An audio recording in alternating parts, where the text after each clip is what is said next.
Since ESP32-P4 supports MIPI-CSI camera serial interface, I tested it by connecting the OV5647. In general, ESP32 connected the camera through the DVP digital video port, and it was almost impossible to acquire high-quality images at a high frame rate. Also, the DVP interface requires more GPIOs than MIPI-CSI. So there are only a few GPIOs available after connecting the camera to ESP32 In the ESP32S2 or S3 series, it was possible to connect a USB camera via UVC to acquire images or audio data. However, this did not reach a level that we were satisfied with. It works relatively stable, but not all USB cameras can be used, and higher resolutions cannot be set.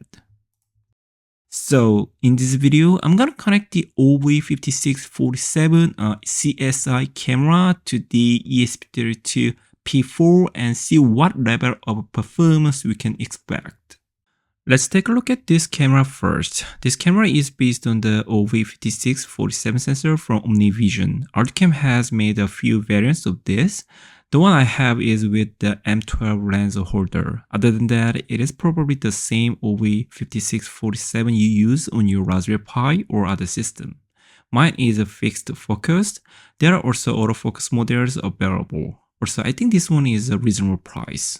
It is said that you can get 30 FPS at 1080p, but this will be very depending on the environment in which the camera is used. Let me connect this to my ESP32-P4 development board. It has the same port as the Raspberry Pi and is connected with FPC cable. The display is already connected to MIPI-CSI display serial interface. I believe you are wondering why I didn't set the camera resolution to fill the screen. The display has a resolution of 1024 by 600 and the image acquired from the camera is RAW 800 by 640.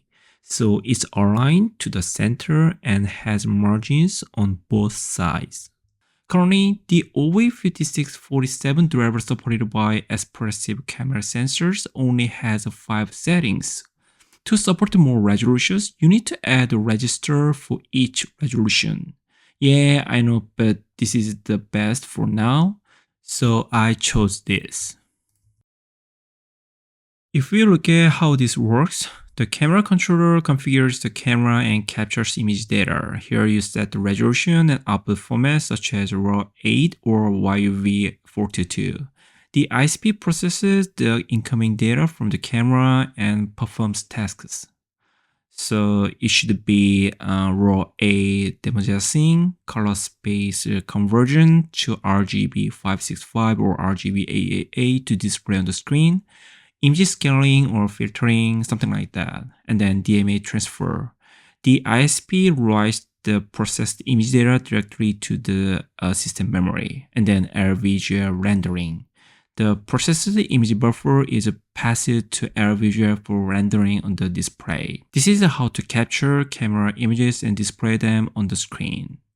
While the camera is configured for 50 FPS, the actual frame rate we see on the screen is only around 38 FPS. Why is that? There are always memory bandwidth limitations in the MCU world. ESP32-P4 must handle simultaneous tasks such as reading data from the camera, perform conversions, and writing the processed data to display memory. If the memory bandwidth is insufficient, these operations can compete for resources, slowing down overall performance. And what about ISP? The image signal processor may have an internal queue that can overflow if the camera provides frames faster than the ISP can process them, resulting in drop-dead frames. Currently, the screen is updated through the canvas object of LVGL. If it can be used directly without going through LVGL, more efficient screen updates may be possible. Finally, synchronization between camera capture, processing, and display rendering can create inefficiencies. frames may be skipped if they are not processed in time. Let me do some more research on how to increase the frame rate. I think I still have a lot to learn. That's it for today. Thank you for watching. See you on the next project.